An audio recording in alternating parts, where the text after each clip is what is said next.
Hey everybody, here's a review of what we went over in class today in our first tutorial on Max7. First of all, if you want to download Max7 at home, you go to the webpage cycling74.com. That's C-Y-C-L-I-N-G 74.com. And you can click here to download Max for Mac or Windows, and you get a 30-day free trial, and then there's an inexpensive student option if you want to keep using it at home. Otherwise, as I mentioned, it's installed in many locations around campus. So once you have Max open, there's a simple way to test audio. We didn't look at this in class, but I'll show it to you quickly. This is just to make sure you're getting sound. If you make a new object, which you can do either by clicking the object here, it creates it on the screen, or by hitting the letter N, which will also create a new object. We'll create the object cycle tilde, C-Y-C-L-E tilde space, give it the argument 440. That generates a test tone. And then from the plus menu, we will create the speaker, the Easy DAC, and connect that. We should hear a test tone. If you're not hearing a test tone, the first thing to check is your sound on? Here's one place to control the sound, down here in the right-hand corner of the screen. The other place to control the sound is if your patcher is locked, you can click on the speaker icon itself to turn on and off the sound. If you're not hearing any sound, there's two places to look for a problem. So I'm hearing sound in my left ear, I'm hearing sound in my right ear. I'll delete that patch cord. I've got a test tone. If I wasn't, there's two places to look for the problem. Under the options menu, there's audio status. If you click on audio status, it'll bring up this window here, and you can just make sure that your driver is not set to none. It'll usually default to core audio, and your output device is not set to some other device. Like often if I'm not hearing sound, it's because my output device is set to Movavi Sound Grabber, which steals the sound away from Max and doesn't send it to the speakers. So for my computer, core audio driver with a built-in output ensures that I have sound, and in any other setting I might not hear my sound. The other place you want to look is your system preferences, where you have another place to choose where your sound output is going. So here's another place where my sound output could end up going to the wrong place and I wouldn't hear anything. I want my sound output going to the internal speakers.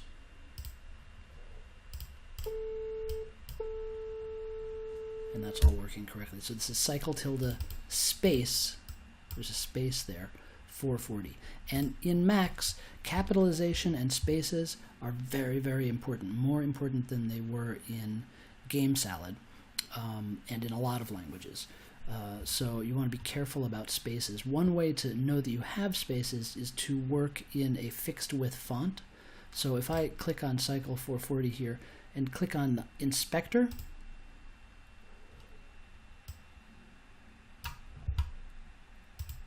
and click on all, I can change the font that I'm working in. So I can go to show fonts and Courier, for instance, or here's, well, actually if I click on fixed width, these are all of my fixed width fonts.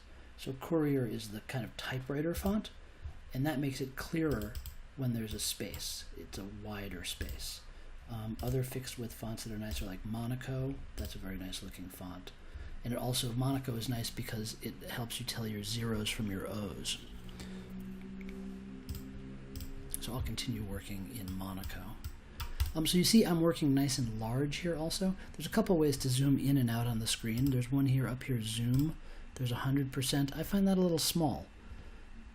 I like to work at 150% or even 200%. So things are nice and big on the screen, and I know when I'm making a connection.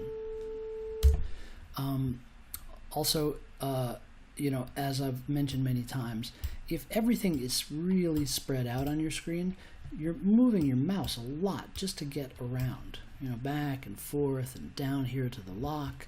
Just make things compact. Work in a nice, small, workable space. And then as things get bigger and more complex on the screen, of course, you can zoom out, and that makes more space. But as long as you can, you know, don't be mousing around these large blank areas of screen, because you don't really need to be. Let's see what else. I think nothing else. We're not going to use this cycle again for a while, so I'm going to delete it. We do use the audio output, so I'll keep that on the screen. The basic format that we are working with is the buffer groove pair with a buffer tilde object that holds sound and a groove tilde object, which is one of the many ways to play sound that's stored in a buffer. Let me go back into my inspector here and change this font to Monaco. So the way buffer and groove connect to each other is through a name. This is a name that you make up. So for instance, snare _ drum. I just made that up. And that name has to match the name in groove, SNARE _DRUM, exactly. Capitalization and the underscore, everything has to be exactly the same. And now, buffer snare drum and groove snare drum are linked without any kind of patch cord between them. So how do we get a sound into a buffer? We create a message. I did that by hitting the M key. Another way to create a message is just to click on our message there, and it makes a new message for us. And we're using the read message. And you see, I half typed it, and because this message box is already connected to the buffer, here are all the messages that buffer understands that begin with the letter RE. So Max is always trying to help you. It's always auto-completing for you. So read. So if I want to read a sound into this buffer, I lock my patcher, and there's several ways to do that. One is clicking the lock here. Another is command clicking on the blank gray space. That will lock the patcher. Another is command E. That's a quick way to lock and unlock the patcher. So if I click on read, it opens up a standard dialog box because I'm opening a file, just like I would in any other piece of software. If in Microsoft Word, I go to the open menu and I open a Word document. In Max, I click on read to open a sound file into the buffer. It's the same thing. The computer just wants to access, or Max wants to access the computer's file system to find a sound. So I'll go to where my sounds are stored.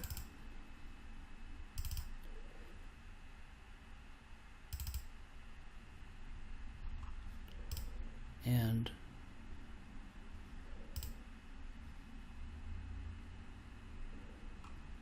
choose a sound. What did I say this was? I said this was the snare drum, so I'll pick a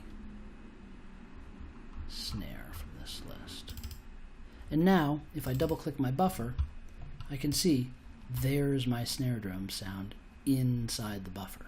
And interestingly, if I double click the groove, I can see it. And also, according to the more than one way to do it principle, I have another way to see what's inside the buffer, which is sending the open message to the buffer. Does the same thing as double clicking, shows me what's inside. If I want to play it, as we've talked about many times, groove needs two things. It needs to know where to start playing, and it needs to know how fast to start playing. And of course then the groove, which is our sound player, needs to be connected to the sound output. And I'm connecting both of these because I want to connect the left and the right speaker. So in order to send it a speed, I send it a signal. One of the lines, one of the objects that can send a signal is the line tilde object, and 1 represents forward normal speed. So if I send it line 1, it will play at normal speed. It also needs a place to start playback. 0 means start at the beginning of the file. When I send it to 0, it plays from the beginning of the file. Now, the difference is a signal is being sent continuously. So this 1 is sending to this groove all the time, saying, we're still at speed 1. We haven't changed speed. It's a continuous signal flowing from the line to the groove. And as you hold your mouse over it, you can see the crawling ants show you that this is a continuous signal, continuous information flowing between the objects. The 0 is a discrete piece of information. It only falls down this wire, or as we talked about in class today, we called it a slide, like a playground slide. The 0 only falls down this playground slide and goes into the groove when I click on it. So right now, the groove has a speed. That speed is 1, as set by the line, continuously. And then I'm going to send it an instantaneous 0, saying jump to the beginning of the sound and begin playing. If I want to change the speed, I can use messages to send different speeds into my line. Like let's say I want to play it at half speed, or 3/4 speed, or 1/4 speed. So right now, my line is still at 1, normal speed. But as soon as I send this message down the wire to line will begin supplying a new speed to the groove. So I click on 0.25. And now, line is telling groove, play at quarter speed, play at 0.25 speed. So when I click on 0, listen to this. It'll be playback at 1/4 of normal speed. If I click on this 0.5, that sends 0.5 into line, and line begins sending 0.5 continuously to groove as its new speed. So again, if I start the sound at the beginning by sending it a message of 0, it will play the sound at half speed. And if I click here, 3/4 speed. Right, quarter speed, half speed, 3/4 speed, and I can make another button to bring it back up to full speed.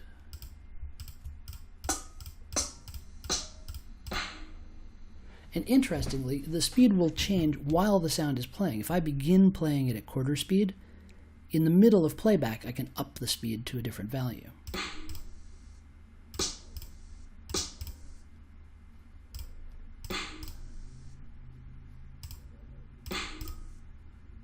So I'm using the line to change the speed of the playback while the sound is playing. If you want to see a clearer example of this, I can take these message boxes away and put in floating point number boxes.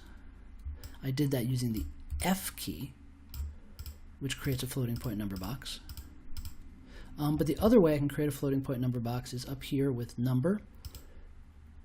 Click on it, and it gives me the option of floating point number here, flownum, integer number box here, or a signal number box, which we did actually talk about very briefly at the end of class, and we'll talk about again later.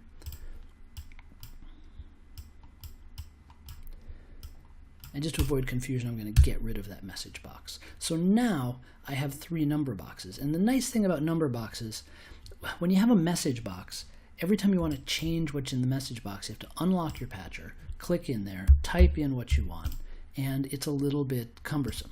A number box, I can change it while the patcher is locked just by clicking and either typing the number I want and hitting return, or clicking and dragging up and down.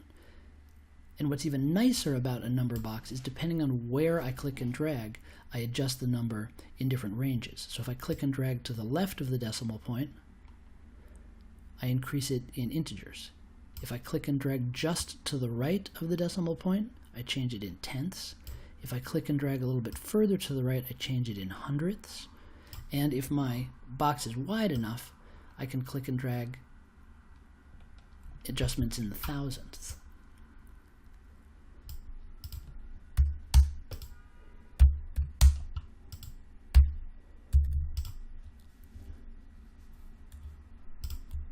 We also looked at the button, which is a way to send the contents of a number box to a destination. I created the button using the B button. I'm option clicking and dragging to duplicate, but the letter B will give me a new button wherever my mouse is. I can also get a button by going up here and selecting button, and it creates a new button for me. So when I click the button, it will cause this 0.33 to be sent into the line tilde, setting the speed of the snare drum to 1/3. And then the 0 will start it playing from the beginning at the current speed, which is 1/3. Now I can change the speed to 0.5, change the speed to 1. Also, if I change the number box, that number is immediately sent to the line. So if I click and drag this up to 1.56, the current speed is 1.56 because the last value sent to the line is 1.56.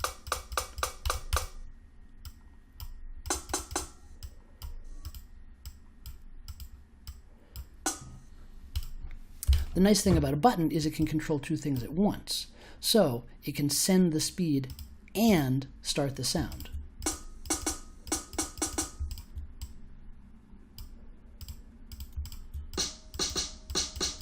Right? This button is setting the speed to 0.5 and starting playback simultaneously. And this one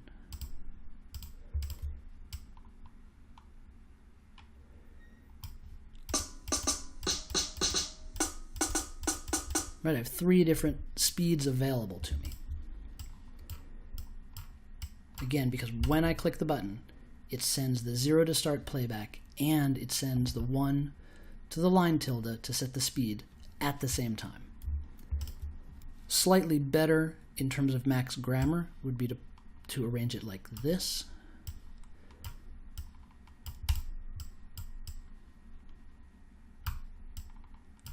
For reasons we'll get to later.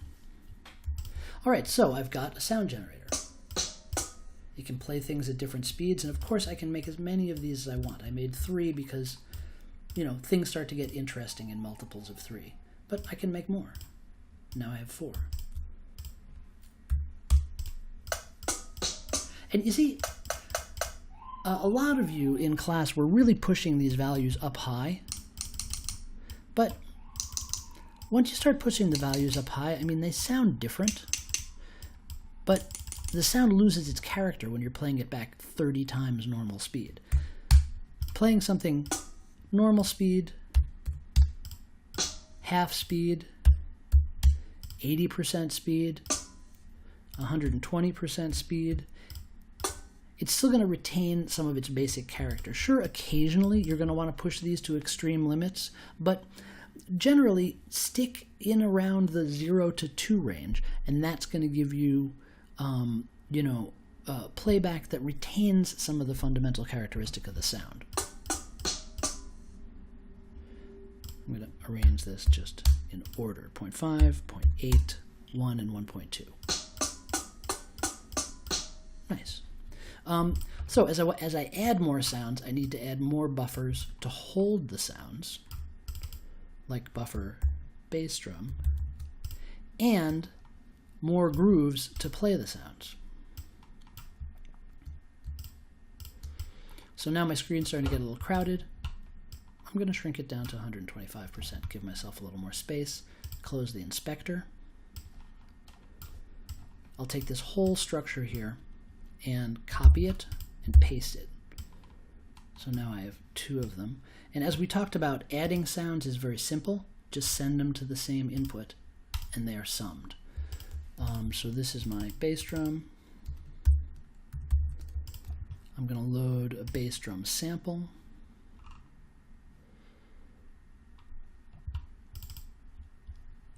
And put in some speeds.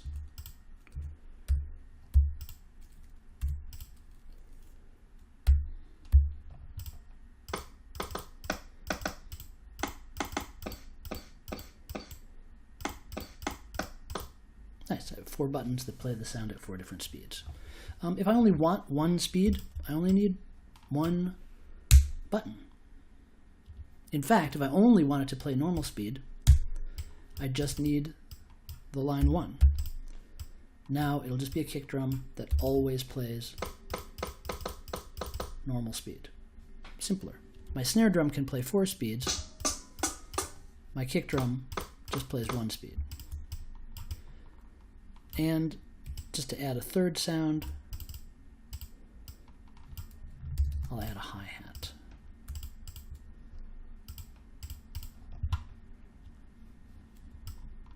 And add a buffer that can hold that hi-hat sound. So I call my buffer HH, and that links it automatically to groove HH. And I'll read in a hi-hat sound.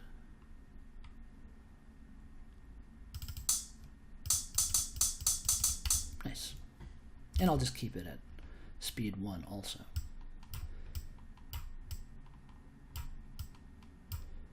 And I'm constantly, when I'm working in Max, moving things around to arrange the screen the way I want it, so the way things make sense to me.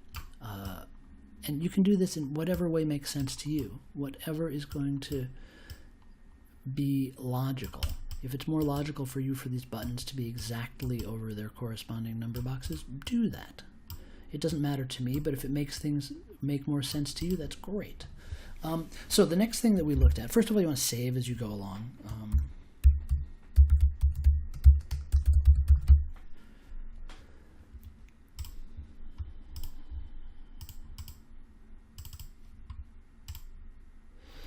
The next thing we looked at was the metro. And metro, let me just fix my fonts here.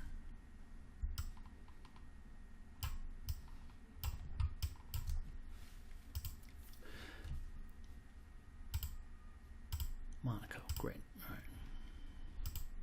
So metro is a remote button presser. You tell it how many milliseconds should I press the button. We'll say every 250 milliseconds, or 4 times a second. And what button do I want to press?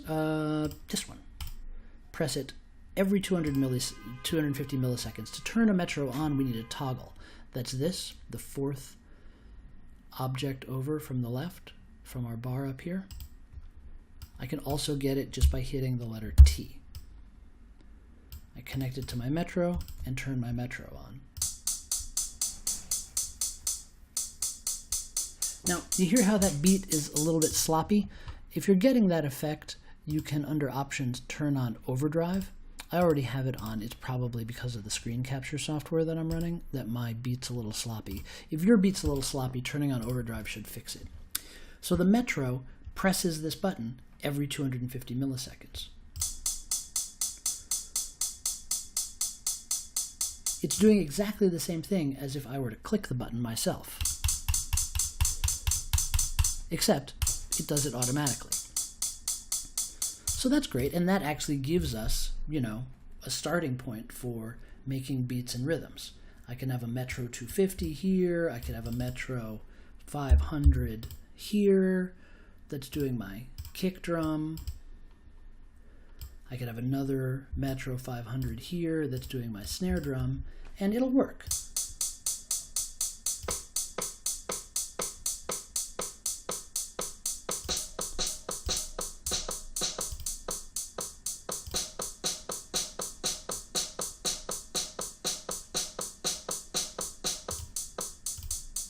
And that's a simple sequencer right there. But we can do something much more powerful, because we can count the number of times this metro is pressing the button with an object handily enough called counter. Now your basic counter is just going to keep counting forever. So if I hook my metro to the left inlet of my counter and I put a number box underneath my counter, I'm going to put an integer number box, which I can create using the letter I. or I can get here from the numbers menu, number, and drag it up here, and connect my counter to it. My counter is just going to start counting and count every single tick of the metronome forever.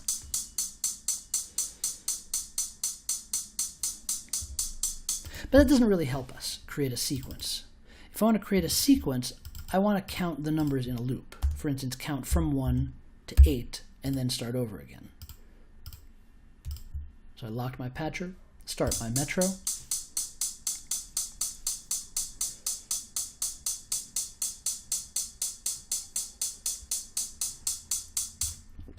Now, what good does that do us? Well, we know where we are. We know whether it's the first hit of the metronome, or the second, or the third, or the fourth, or the fifth, or the sixth, or the seventh, or the eighth. So we can do something with that information. For instance, if we only want the bass drum to sound on the first and fourth beats, we can use an object called select and select the first and fourth beats.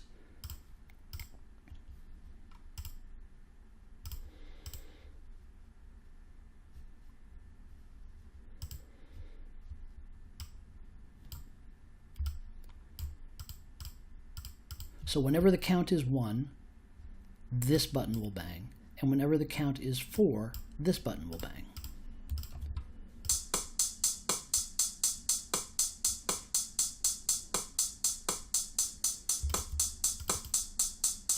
If I want it to be 1, 3, and 4,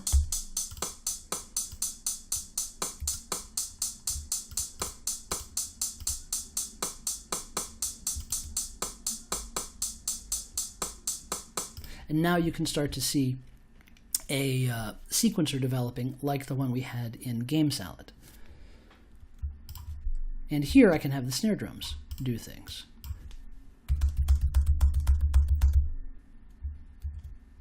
So I can take the output of my counter, send it into the left inlet of select. And there's lots of inlets of select. We haven't talked about any of these. We don't know what they do, don't use them. But we do know what all the outlets do.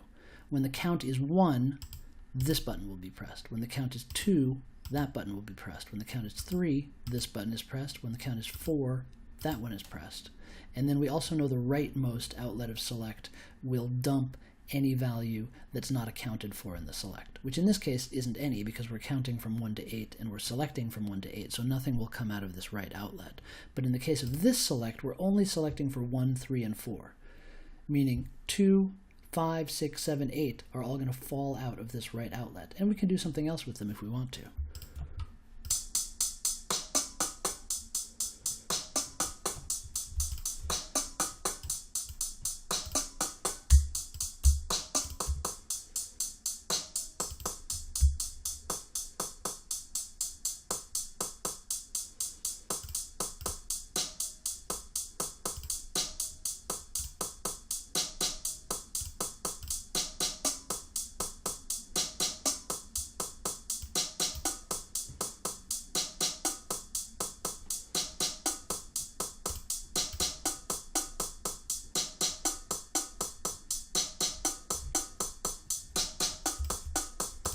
So my hi-hat is hitting every time because my metro is connected directly to the button that sends the 0 telling it to start. My kick drum is playing on 1, 3, and 4 because I'm sending my metro to a counter, counting the number of presses, and only playing the kick drum on press 1, 3, and 4 out of every 8. And then I'm sending my counter over here to another select, which I'm using in a more complex way to play different snare sounds on different beats.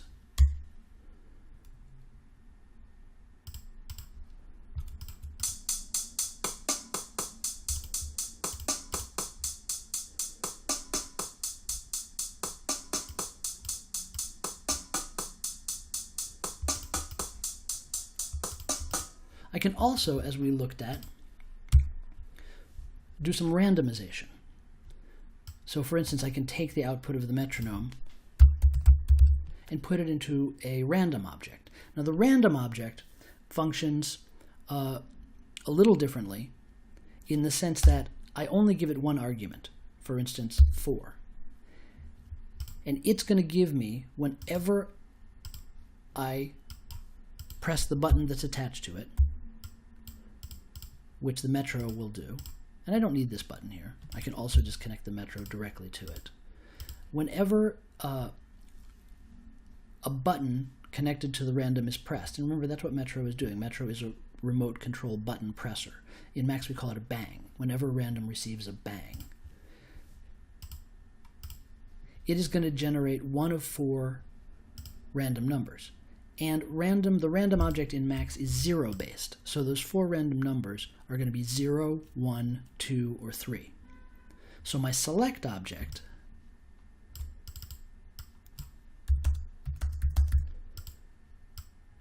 should be select 0, 1, 2, 3. And again, notice I'm not using any of these inlets here. I'm only using the leftmost inlet. And if I want one of my options to be silence,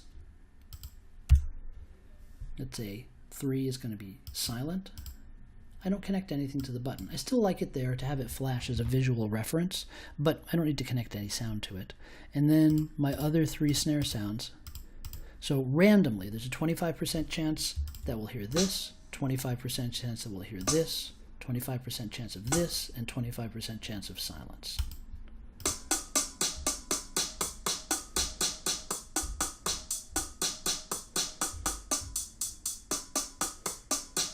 Now what if that's too much snare? Well, I can always up my randomness. Let's say random 6. Now my possible numbers are 0, 1, 2, 3, 4, 5. And if I only want sounds to play on 0, 1, and 2, every other number is going to fall out the right outlet and hit this button. So now I'm going to have less snare activity.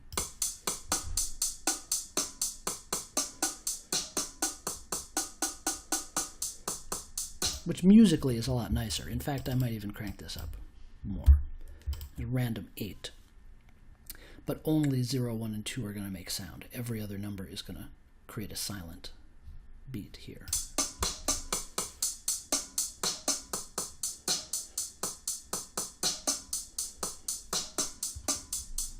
So the point is to understand all of these elements, but also combine them in different and novel ways. This is a tool for you to create all sorts of different beats and textures and sounds and layers. So it's not that there's a particular correct way to use it. For instance, one of the things that I did when I created variations is I said, I wonder if I can use the counter to change speed as well. And so I tried it. I tried connecting the counter to the line. Because I know this counter is going up 1, 2, 3, 4, 5, 6, 7, 8. So that should make the speed 1 times speed, 2 times speed, 3 times speed, 4 times speed. And you can have a theory like that and then test it. In fact, I'll turn off the other sounds temporarily just so I can test that theory. And I can hear the pitch of the sound is changing each time it plays. It should be changing every time. So again, I can test that theory by temporarily removing this and listening to the kick drum playing on every beat.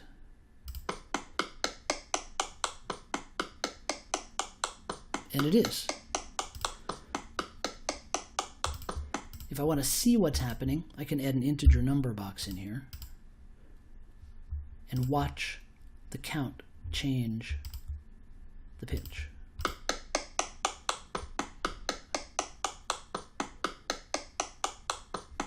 Right, so that sort of play, that sort of experimentation, what comes after the basic understanding, that's the really important part. The basic understanding you just have to get down, and then it's in the development and modification and trial and error and experimentation that you do after that that you're going to find the really interesting stuff. So we didn't cover much else in the class. I have more material I want to cover, and I'll do another tutorial on that. We looked at how to control the volume of individual sounds. I'm going to put, I'll just leave it the way it is. It sounds good. And probably you would do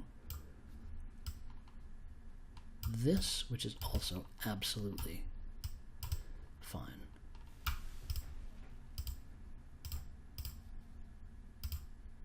See how I can create bends in these cables, by the way, by clicking, which makes it a little bit easier to get around the screen. That's because I have something called segmented patch cords turned on. You might not have that turned on. You can choose whichever one you prefer. I like segmented patch cords because I like to be able to make bends in my cords to make them go around other stuff. But if that's not important to you, you can stick with the normal patch cords. So we added to each of these, and by the way, I'm option click and dragging to select multiple patch cords, delete them. We added from audio the gain control, which is a fader. And the gain control can be resized by clicking the handles. And I can take each of my individual sounds and give them a gain control. So there's my snare drum gain control. I'll option click and drag to create a gain control for the bass drum, and option click and drag to create a gain control for the hi-hat. So now I have an audio mixer where I can control independently the volume of my snare, my bass drum,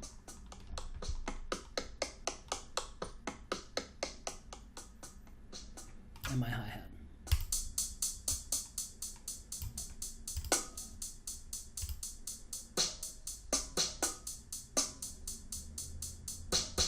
And as we looked at, we can numerically control this as well with messages. So 127 represents unity gain, no amplification, no attenuation. And if I send a message with 127 into the left inlet, that turns up my fader. And if I send a message of 0, that turns it down.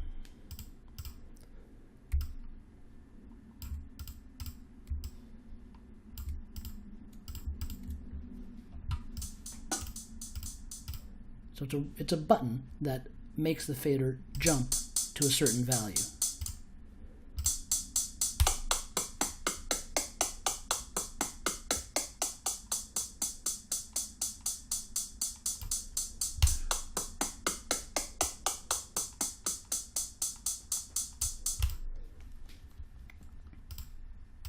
And this, of course, you can change to anything you want. You just need to remember that 127 is the unity gain reference. That's where there's no amplification and no attenuation. But if it's too loud, you just do it to taste. 100 is going to be quieter.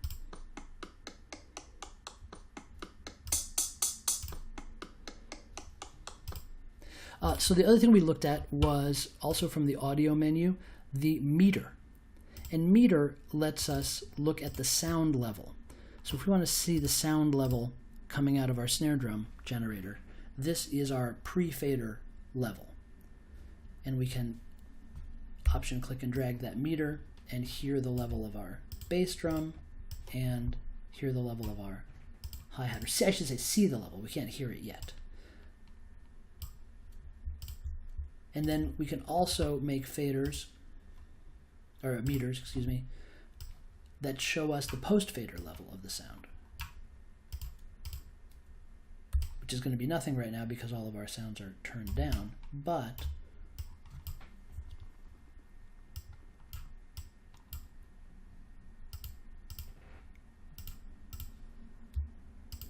as I turn them up, we see the levels represented in these meters.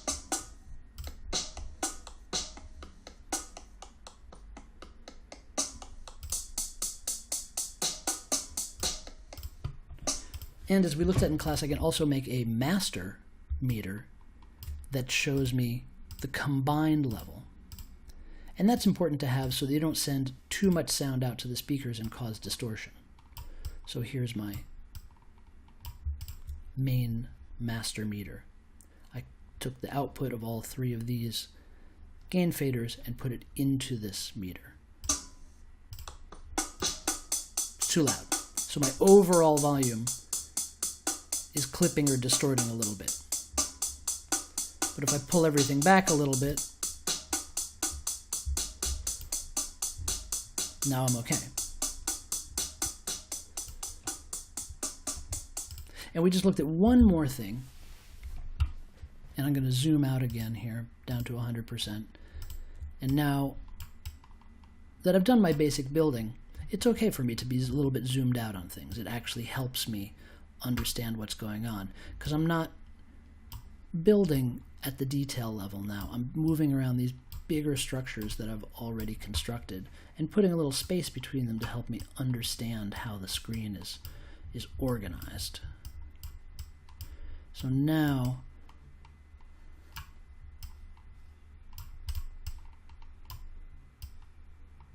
I've got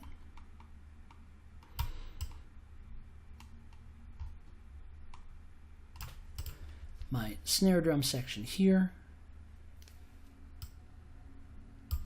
my bass drum section here, my hi-hat section here, and all of my sound buffers up here in the left. And the last thing that we looked at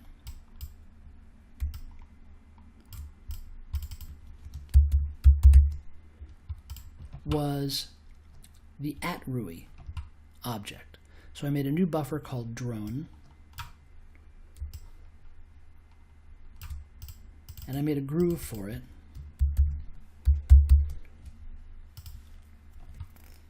And I created the ATTRUI object and attached it to the groove. I'm going to zoom in a little bit on this so you can see it more clearly.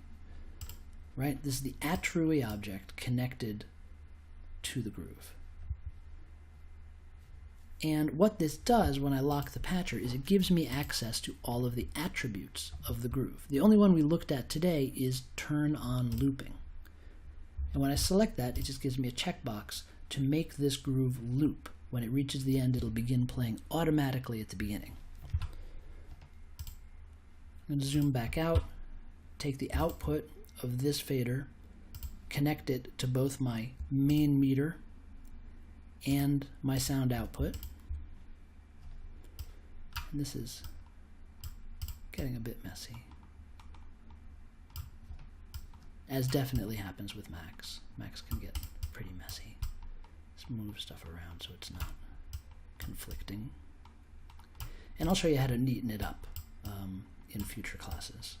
But for right now, just being mindful of where things are on the screen so that you understand how they're grouped together. That's the most important thing. For now, I'm going to take this master meter and delete it, just to neaten up the screen a little bit. I'm going to load a sound into buffer drone.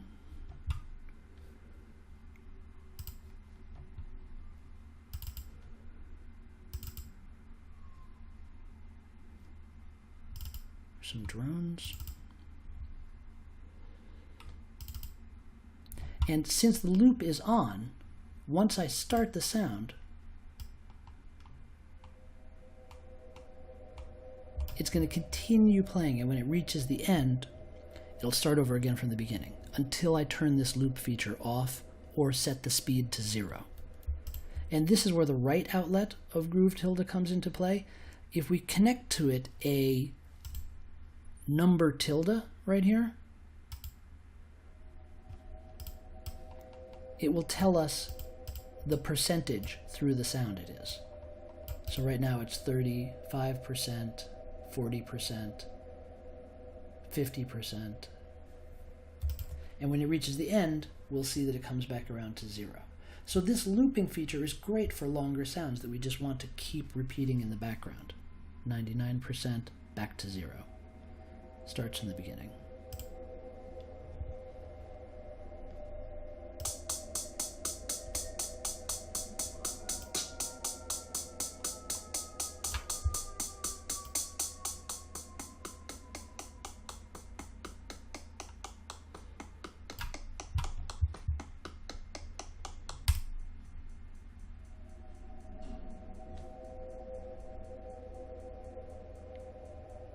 and we have a nice mixable drum sequencer with a drone bed underneath.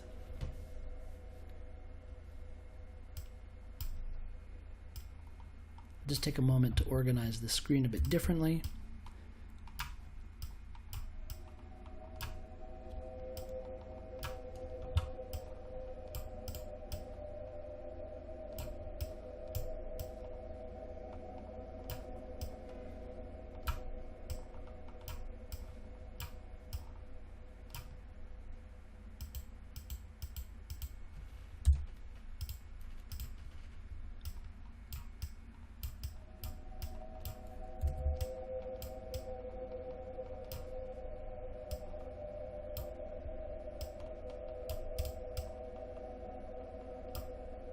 And so now my controls are all right here on this row where I can get at them pretty easily.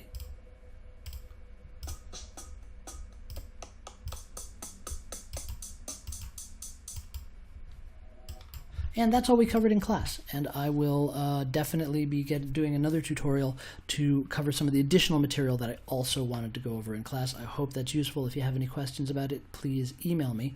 And if you want to email me the max patch that you're working on, you can simply go to Edit, select all,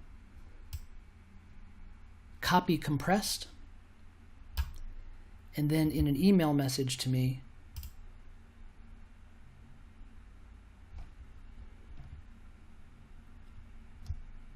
which we'll be able to do as soon as mail opens.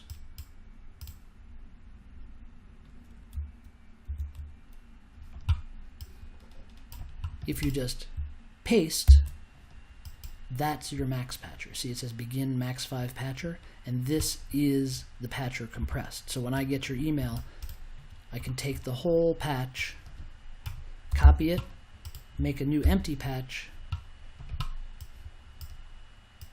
and paste it in, and the whole max patch will appear. So it's very, very easy to exchange max patches by email.